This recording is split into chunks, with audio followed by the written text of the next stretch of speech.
going to be talking about Survivor Season 39, Island of the Idols, Episode 2.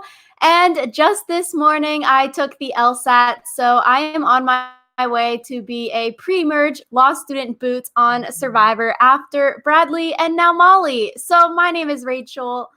And I'm Alyssa, and I don't think anyone in my prospective career has been on Survivor, so I could be the first.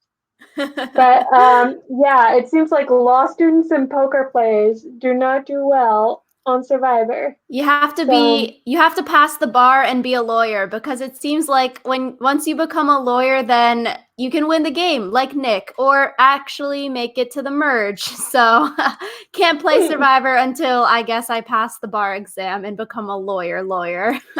yikes. That seems like an awful lot of work just to win Survivor. But okay, you do you. Just some roundabout intentions with this whole thing. But today we are going to be talking about Survivor, and it seems like there are a lot of high school archetypes with this show, which is interesting, I guess, because I feel like in college these sort of stereotypes go away and you can sort of just like hang out with whoever you want to hang out, and you don't necessarily are like mean to people because of what they do or what they look like. But it seems like everyone just refers to these stereotypes as high school. Yeah, I think like looking back on high school just makes me not want to think about it at all. So all of this like flashback to high school stuff is yikes. But I thought it was interesting because I don't even remember high school being the way they described it. So questionable, but I thought interesting, but questionable. I guess. I don't know. Maybe we had a fine high school experience, Alyssa. So if you all don't know, Alyssa and I did go to the same high school, and now we're both seniors in college, even though we don't look it, but we are graduating college this year. And yeah, I don't know. All the high school stereotypes, they probably happen, but I don't know. I guess we didn't experience that kind of stuff in our high school. I don't know. I feel like when you look at our videos from when we were in high school compared to our videos now, you can definitely see that we look older. But totally not even the point of the podcast. But yeah, I guess we had a pretty decent high school experience, but it seems like Nora did not. Yeah, which is interesting. So, starting off the top of the episode, we see Aaron after tribal council, and he is out of the loop off the vote from last episode. And this was interesting. There was no, like, the start of the episode, it was sort of like a YouTube video where they show little spoilers from the episode that is coming up, and then they jump right into the episode. So I was like, oh, wait, are they trying to clickbait us of like keeping us interested in the show by showing us a 30-second preview of the episode before the episode even starts? That was sort of weird. And then we jump into Aaron being out of the loop, which I feel like Aaron did a pretty good job. He says that he would have voted Ronnie out if he was told that about the vote, which is good. Elaine emphasizes that like it was Ronnie that was causing all of the problems. It wasn't you, like we like you kind of thing, which is good on Elaine's part. And I feel like Missy did a really good job with Aaron, like bringing him aside, saying like, you deserve to feel this way. We need to earn your trust back, putting the ball sort of in his court rather than using a bunch of I statements about herself. So I thought that was really, really good. And I think she made an interesting point. Like, you vote out one strong dude, you necessarily can't vote out another strong dude until you hit the merge kind of thing. Yeah, I think it's one of those things where I think Aaron could have been a little more chill in his Yeah. reaction because he was like very angry and everyone knew that he was angry. And even when they like tried to calm him down, he remained angry. And like, bruh, even if like it's probably not a smart idea for them to vote out another strong dude, Aaron can't go making himself like that much of a target if they do need to vote someone out again. Just because like being super angry and like not accepting the vote that happened is the worst thing that you can do, I feel like. Yeah, I feel like he did a fine job given the circumstances. Like, it's the first tribal council, and if you were left out on the first vote, yes, you can try to control it, but then it's also like, shit, you came out here, you could have easily been the first vote and you left your family, your job, and everything. I don't know. I sort of would feel pissed off. Like, we can't really say if we'd be good at hiding our anger or not. Vince went out there and he said he wanted to hide his anger, but when he got back to camp, he like blew up like, oh, why am I the vote kind of thing. So I guess we don't really know how we would react, but I feel like, his reactions are warranted in that situation. And I feel like you can't necessarily fault him if you're on the tribe too, because like you blindsided him on the first vote and he probably feels bad. Yeah, yeah. I don't think it was really that much of a blindside though. But I guess you can cut him slack since it was the first vote. But I think if they'd gone to tribal again and he had reacted similarly to being left out of the loop, that's when you start getting worried about his ability to be like good about vote outs. No, yeah, I feel like it is a liability in the future with a tribe swap or something. He might be more wanting to flip on his original orange tribe, similar to we could see next episode with Jack and Jamal being left out of the loop this tribal council. So I think it's always something interesting that you do have to balance. Like, yeah, sure, even though Aaron might say he's okay after the episode kind of thing, we didn't see it on the episode. Maybe he's still pissed off and holding some animosity towards certain people and would flip on a dime come a swap. So you always have to be careful. And maybe that's the reason you vote him out before a swap, because you slighted him early and he won't ever forget that. Yeah. I think it's really interesting when people decide to hold grudges on Survivor, but I feel like normally they like to give us a hint that someone is holding a grudge so that we as viewers aren't totally blindsided. But I guess we'll have to see because we didn't see as much of the Orange Tribe this time around since they did not go to tribal council. But yeah, from the Orange Tribe, we did hear mention of the Girls Alliance by Missy and Chelsea. They both mentioned it, which I thought was very interesting because after last episode, I was like, okay, I wonder how long this Girls Alliance will last. They're going into a tribe with 9 people now, and the guys you have left are Aaron, Vince, Dean, and Tom. And so, like, who are you voting out of those people? Because, like, Elaine won't want to vote out Vince and Tom because she's with them. Missy seems to want to forge a relationship with Aaron. Dean is the only person we literally have not seen a lot of on our screen, which is sad. Dean seems cool and we just don't see him. So I feel like if Orange goes to tribal again, maybe Dean gets voted out so the women can keep their majority on the tribe, because if they're really actually wanting to do this women's alliance, like they're not going to flip when it's 5-4, then they lose their women's majority. yeah, and I think I'm kind of sad that we're not seeing a ton of Dean because he was one both of us I think wanted to see a little bit more of. But if next episode Dean suddenly starts talking again, that he's going home next week. Yeah, I think it's interesting because I feel like a lot of the female alliances we've seen in like recent seasons have lasted for like an episode or like half an episode.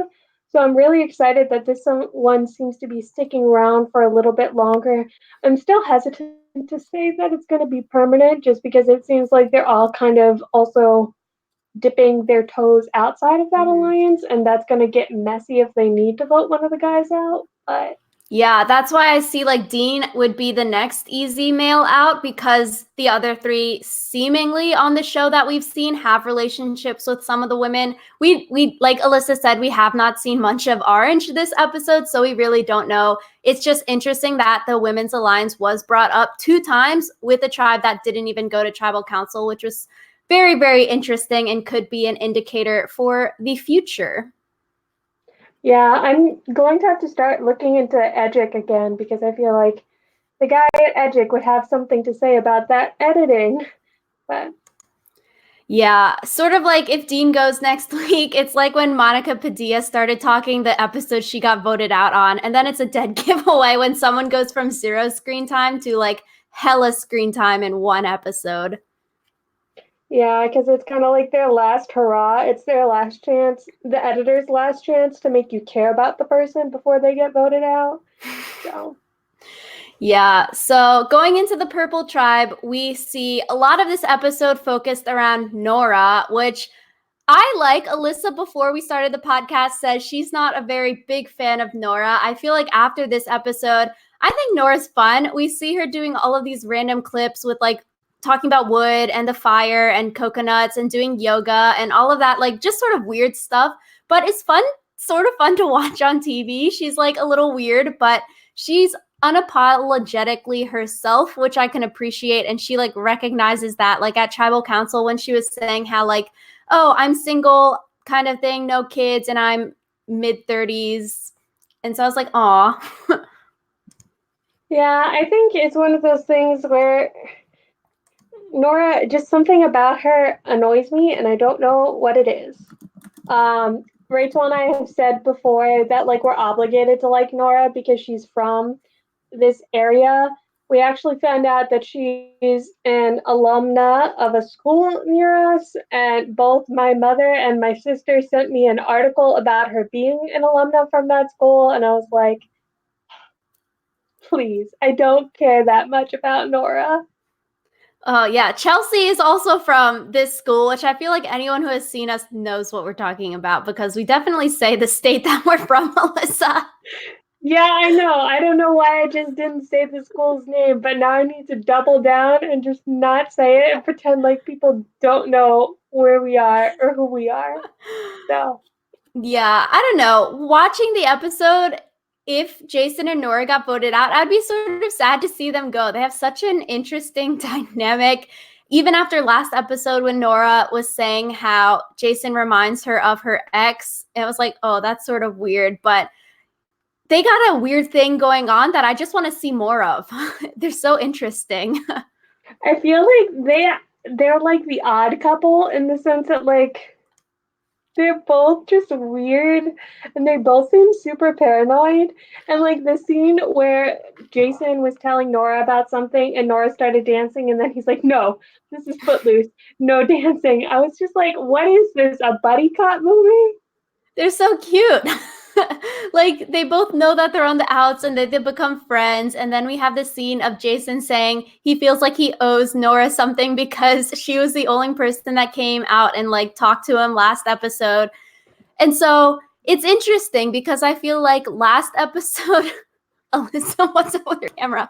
Last episode, we were saying how Nora going to go and talk to Jason could isolate her, and Jason could totally throw Nora under the bus and get her voted out as being a snitch or like loose-lipped kind of thing. And so I'm glad that it works out in a way that they're not throwing one another under the bus. And even when we saw the Purple Tribe going to tribal, Nora was like, I'm not willing to throw Jason under the bus, but like, you tell me who to write, and if it's him, I'll write his name, but I'm not going to campaign against him, which I thought was very, very honorable of them. Like, they have such a cute relationship for knowing each other for 6 days. Yeah, I think it's definitely, I'm glad that she wasn't willing to campaign against him, but also it just seems really weird. Like their relationship, I feel like there's some part of it that I just don't get. And I wonder if they'll stop being in an alliance once they both stop being like the underdogs. Like if one of them becomes popular or whatever, will they then like ditch the other? Because it seems like right now they're still kind of united by being nerds and misfits, even though they did get the vote to go their way. So Yeah. And I guess I just feel like Nora probably doesn't have a lot of sway, like social capital on the tribe. And so she's probably not winning the game, but she's entertaining on the TV and people probably view her as someone they can sort of bring along. That's why we see Lauren saying that she wants to not vote Nora or Jason out because they're more easy to bring along rather than someone like Molly. So I think that's interesting. I don't necessarily see Nora winning, but she could make it quite far because people underestimate her or like would not give her $1 million. So I think Jason too, if he gets past these first few votes, that he can make it very far because he seems very intelligent and well-spoken. It's just that he sort of screwed himself over at the beginning and then got called out. yeah, I really hope that Jason can come back from that kind of the way Nick did in his season. But I really Yeah. don't think there's redemption for Nora. I think she's gonna end up kind of like a Debbie character, but like she might get dragged along like for shits and because no one's gonna vote for her. But I don't think she has a legitimate chance of winning. Yeah, I agree. Sort of no respect necessarily from the jury as a winner contention, which is sad that you can sort of say that after literally 6 days. But yeah, it's her social capital. I don't see her swaying anyone in the future. So I don't think she'll be a leader of Alliance ever. And so, yeah. Yeah, I think it's interesting because Jeff Probst always says that they don't cast everyone who could win, but they cast people who everyone who gets cast can't win, but everyone who gets cast think they can win, which I think is really interesting, like distinction that he makes. And I think Nora is definitely one of those people who's convinced that she can win, but probably won't. And Yeah. I feel like she might end up the winner of the season, and then I'm gonna look back on this podcast and be like, but Well, Nora was your first boot on the boot list, and she was my second boot on the boot list. So now we're saying that she could be an easy goat to the end, which necessarily I think I could see happening because I would want to take Nora. yeah, I would want to take Nora too. So And with that, we have Nora versus Molly showdown throughout the episode. Nora says Molly is like the catty girl in high school. Throughout the episode as well, we see people like Lauren say that Nora, Jamal, and Jack are like the prince, the queen, the king, and the Jack kind of like stereotypes there. And then Nora kept on saying it's the revenge of the nerds. So I thought it was interesting. Everyone called out Molly as being like the queen bee, the princess, and Molly got a lot of the heat, but I feel like Jamal and Jack didn't necessarily get as much of the heat, but they were sort of just connected to Molly in that they're Molly's pawns, buddy friends, but they're not really threatened by them kind of thing. I wonder why. But I think it'll be interesting to see if they then think that they need to take out Jamal and Jack as like a way to finish the like Revenge of the Nerds. But I think Jamal looked pretty stupid this episode, so he ain't looking so hot. Yeah, I think we saw some of the three being a little bit cocky, more of Jamal and Molly being a little bit arrogant. Jamal with his napping. It was funny because Jamal, I don't know what the word is, like retweeted himself, subtweeted himself, where he tweeted weeks ago, don't sleep on season 39. Sleep being the word like we're gonna be hype kind of thing, like don't sleep on us as slang. And then he subtweeted himself, and then he was like, oh, this didn't age well after this week's episode of him sleeping before tribal council. Yeah, that's funny. I think it's also just Jamal seemed kind of like tone deaf, like Rob and Sandra in their little like hut that they were sitting in. I think had some opinions about Jamal.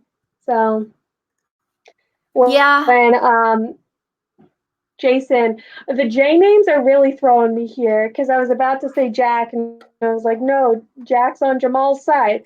When Jason was like, you didn't even bring your stuff, Rob and Sandra were like, ooh. So I think they kind of painted him as a fool. And I think next episode, if they wanted to get Jamal or Jack out, Jamal would be a very easy vote out.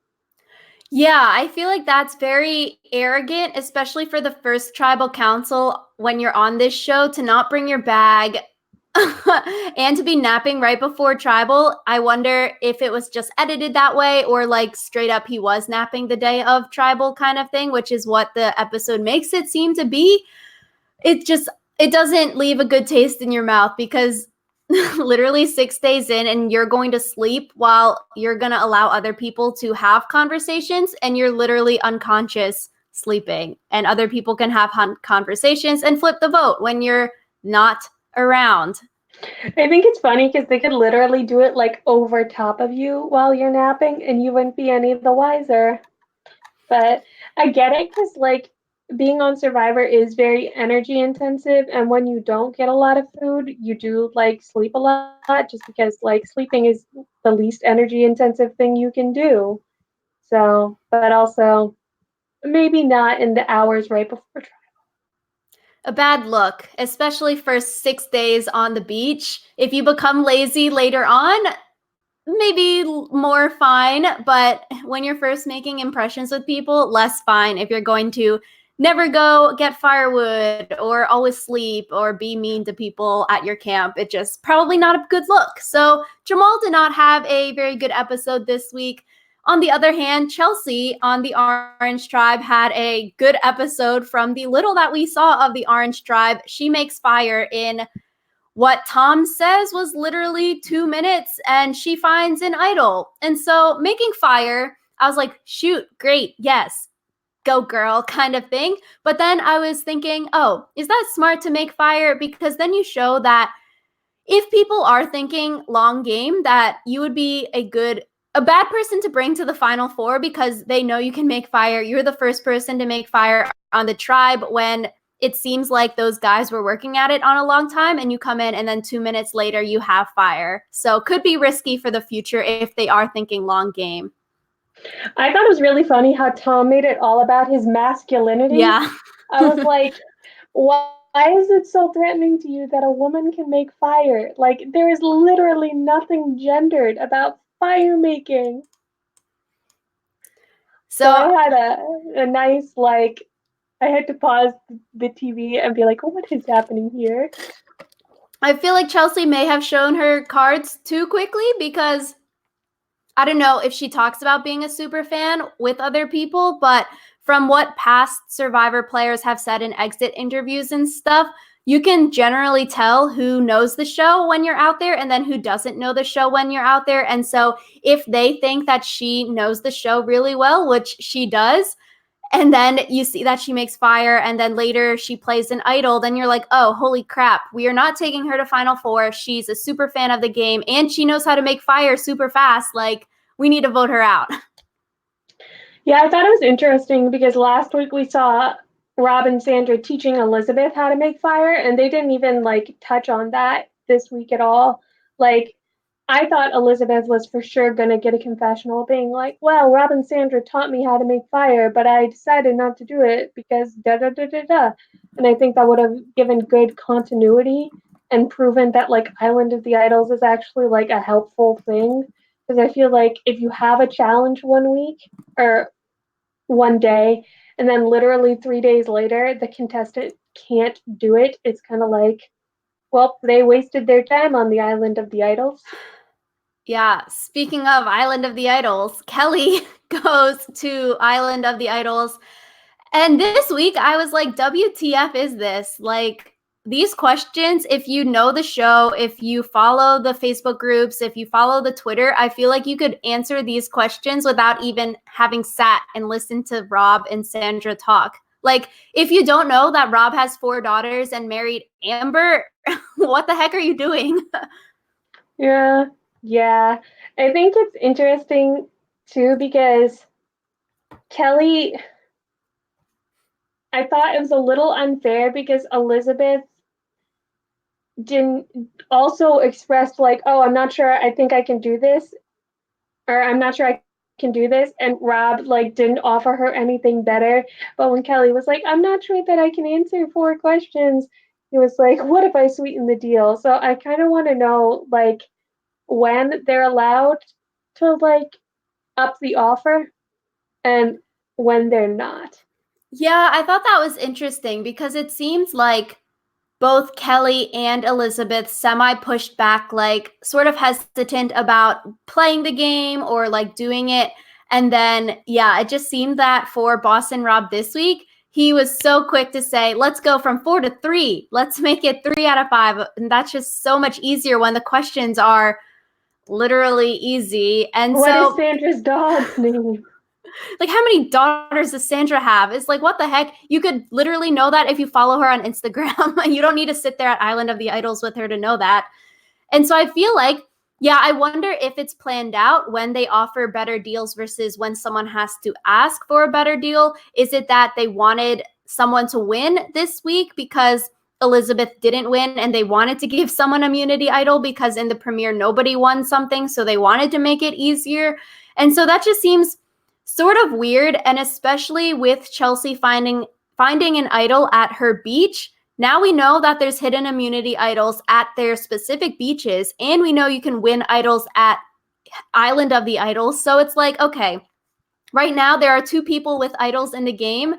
Next week, there could potentially be 4 if someone from the Purple Tribe finds their idol, and then the person going to Island of the Idols gets an idol by going on their like scavenger hunt thing that they showed in the preview. So it's like every 3 days is a new person coming back to the beach with an idol, or are they going to do different advantages? But then you can't have a crap ton of idols. You can't have a bunch of people with vote steals, idol nullifiers running around. Expire.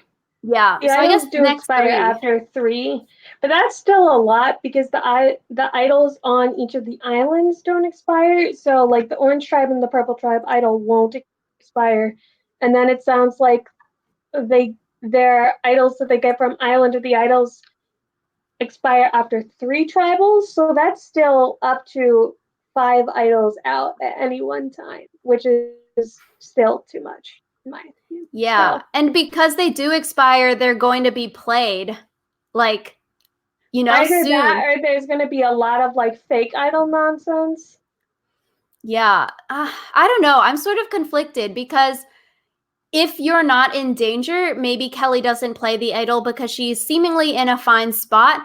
But then it's like when you have an idol that runs out of juice, you're more likely to want to play it for someone else. And you could have those moves where you're just saving someone in your alliance for like shits and gigs because your idol expires. Like the reason why people don't play idols for other people are because they'd rather save it for themselves. But if your idol is going to be donezo after next week, might as well play it for an ally if you know they're going to get votes and just keep them safe because you're not going to be able to use the idol for yourself. So we could have a lot of things where maybe people get idled out in ways that they normally would not get idled out because people are pressured to play their idols in the next 3 votes. Yeah, it could also be that they could just not go to tribal council for 3 votes. Like in the pre-merge phase, if you get merged onto the or if you get switched onto the right tribe, you could just not go. Yeah. Because if there are 3 tribes and only one of them goes to tribal council, the odds are in your favor already. But then if your tribe is actually good and not crappy, you could be fine. Yeah, I guess similar to last season with not having to use the Ron not having to use the advantage menu because they never went or they weren't in danger kind of thing. So I guess it's interesting. I just feel like I hope we don't see a bunch of advantages just floating around, vote steals, idol nullifiers, many hidden immunity idols come next week. If it goes from 2 to 4, I'm going to be like, oh, why? Yeah, I do think, speaking of idols, when Kelly got back to her tribe, I thought her idea of hiding her idol in her hair was brilliant because, her tribe members were all like, oh, you don't have to do that. You don't have to, strip search or whatever. Which, by the way, why would you say that? If someone volunteers to strip down to show you they don't have an idol, let them. I understand not wanting to pressure people and not make when they come back to the beach, you shouldn't immediately be like, okay, strip down now. But if they offer to do it, Yo, the hair idol, I wrote in my notes that this is next level. Just seeing that, I was so shook. How do you tie it in there so well that it does not come out? Because I feel like, I guess, Alyssa, when you had longer hair as well, just ponytails don't stay in. Doing a bun like that and then sticking it in there, you have to tie that in so well. And then we saw the clips of people hugging her. I was like, holy crap, they are touching it. That could easily just plop out, or your hair moves and then you can see some brown in there. Yeah, and it's when I had longer hair, my hair was still pretty thin. You can kind of see that my hair is thin and fine. And so I don't think I would ever be able to do that, even if my hair was still long. But it kind of reminded me of when Wentworth like lied about being on her period so that she could wear shorts to a challenge so that she'd have some place to stick the idol when she got the idol at the challenge. It's just like you gotta think next level. Kelly be in 3008 and we still 2008, man. Yeah, it's out of the box thinking. Yeah, with the stripping for the idols, next you got to stick it up your butthole. They have to do the cough test in order to get back onto the island. Yeah, Yeah. honestly, no one, if you do the strip searches, they're not going to make you spread your cheeks. Yeah, I think it's one of those things where one of the reasons they didn't pressure Kelly to like strip for them was so that if they were ever in that situation, they wouldn't be pressured. I think it's one of those things where it's like, I'll let you get away with it so I can get away with it in the future type thing. So, Yeah, and it was interesting too that Jason also offered to strip and like dumped his bag out at tribal council. So might start a trend of stripping to show that you don't have a hidden immunity idol. Although I feel like at tribal, Jason doing it, I don't know, sort of seems a little less authentic than Kelly doing it and doing the fake crying when she comes back from the island of the idols. I feel like what Kelly did makes it seem that she's weak, she's scared, she's timid, like, oh, I'm just so scared. I went to this place. Don't vote me out. I don't have an idol. Versus doing at tribal council like Jason did. I don't know. I feel like it sort of makes you a little bit more threatening because it's like, why would you be doing this at tribal unless it's a bluff? yeah, I think it's one of those things where people are starting to do things that make it more difficult to strategize in the game. Like someone last season, who was it, who played an idol before they even went to cast their votes to prove that it was like a real idol and not a fake idol?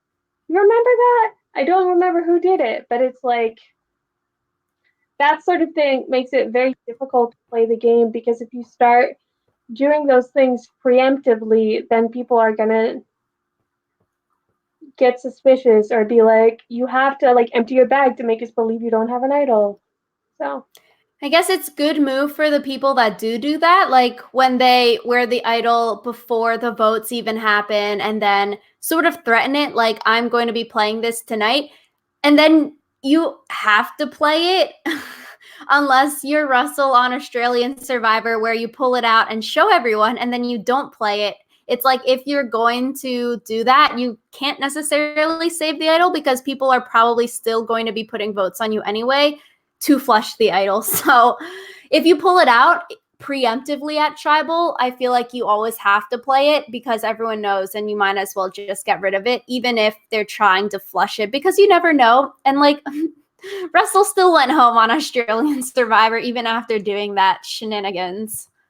yeah, it's like, will people call your bluff if you pull out an idol beforehand? Like, what's up with that?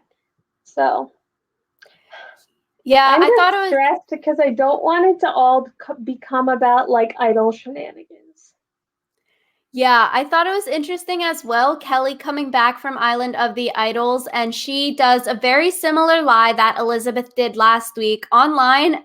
Elizabeth got a lot of slack for lying. A lot of people disliked that she lied. And so Kelly had a very similar Ghost Island esque kind of thing.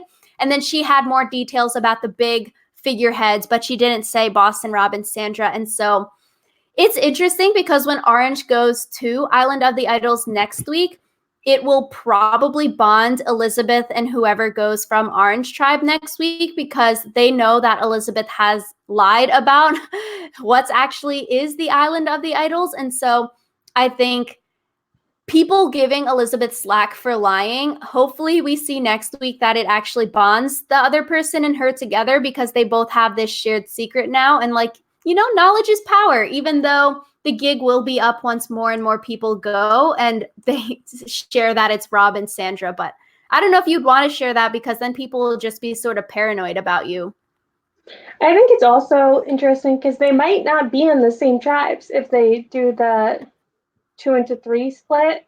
But yeah, I think also if somehow it comes out that people learn a different lesson every week, that's when you have to start like thinking of the least threatening lesson that you could learn. Be like, oh yeah, Robin Sandra taught me how to fish, or something like that, so that they wouldn't be as Um, paranoid about you.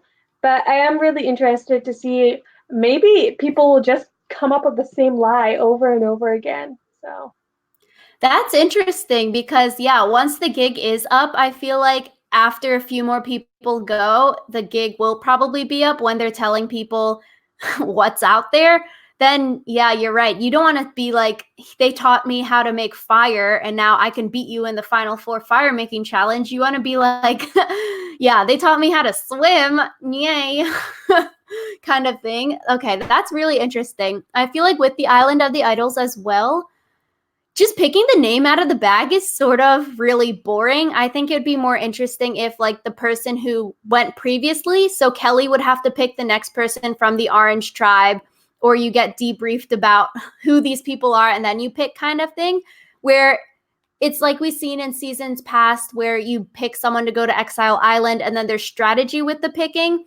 If you're just doing this random hodgepodge, pick a name out of the bag, sure, producers want to see everyone go to the Island of the Idols, get more people out there. But then it's like, where's the strategy with this? Like, what's the point of Island of the Idols then? yeah, I think it's one of those things where they want as many dramatic reaction shots of people seeing Rob and Sandra and going, "Oh my god," as they can possibly get.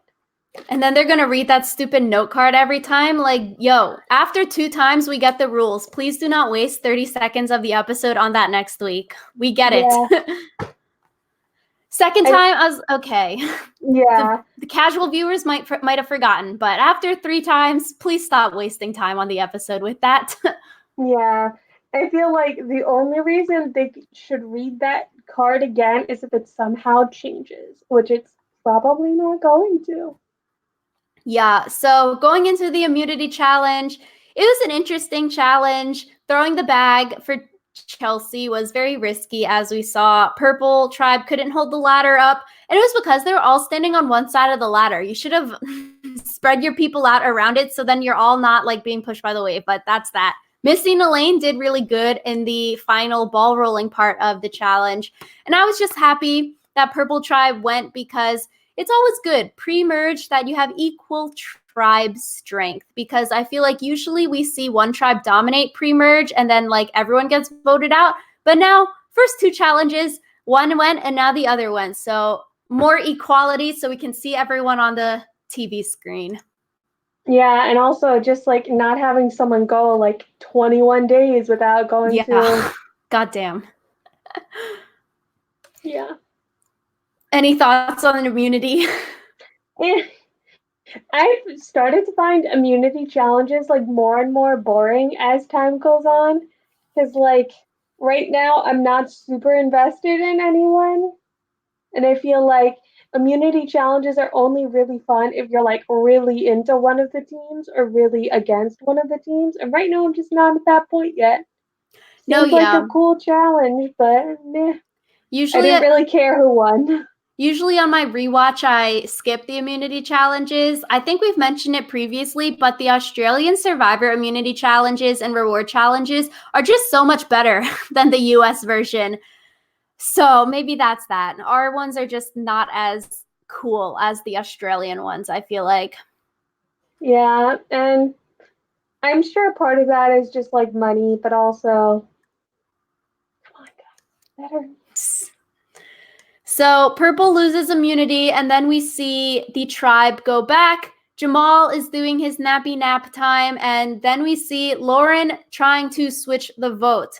And so I thought this was interesting. It's good for Lauren being seemingly someone on the middle who wants to take the driver's seat and vote out someone that is at the top. So I was like, okay, good move for Lauren. It was interesting when we see Tommy is getting a lot of screen time, which is good for him considering like he didn't even go to tribal last week and we saw his relationship building. This week he got screen time, and that he was saying he didn't want to do the switch because he has relationships with Jack and with Jamal.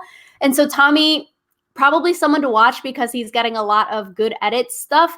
considerably for being someone who's not necessarily in the driver's seat. But I don't know. I wanted to see Molly go because that was more fun. That was cooler TV. But like, is this a good move or is this the sexy move, Alyssa? I really don't know. That's not a good answer, but I don't know. I think. I feel like it's good and bad for different people, but I feel like with the Purple Tribe, keeping Nora and Jason, like Purple Tribe just didn't seem as cohesive as Orange. Yes, Orange, you vote out Ronnie and you have a majority with the Women's Alliance and they can sort of pick off who's next if the Women's Alliance stays strong. With Purple, from what we've seen, voting out Molly, like what does it do for the tribe? Yeah, it seems almost like they're keeping Nora around to make fun of her, which is like not cool. Like the yoga scene made me super uncomfortable because I was like, is this just to show how much everyone hates Nora? Like, what's going on here? Yeah, it was interesting because I feel, yeah, Nora would have been a great easy vote. You keep the tribe cohesive this time, and then you pull in Jason as someone who you can work with, or you vote out Jason and you pull in Nora as someone as your +1. But I feel like voting out Molly, it doesn't really do much for the tribe because I don't necessarily see them going after Jack or Jamal next week unless they really have some animosity towards Jack and Jamal. But considering we see Tommy say that he has such a good relationship with them, like it's going to flip again. And then that's where I could see someone like Lauren getting voted out next week when people put two and two together and they see that she's a strong player, physical, and that she orchestrated the Molly blindside. I don't know. Voting out Molly doesn't make necessarily a lot of sense for Tribe for like next week because who's going to get voted out next week? There's no next target versus if you vote out the easy vote, you keep things more central and then you can sort of split next week. Yeah, I think it's just because it looked like a cool move doesn't mean it necessarily was the best move.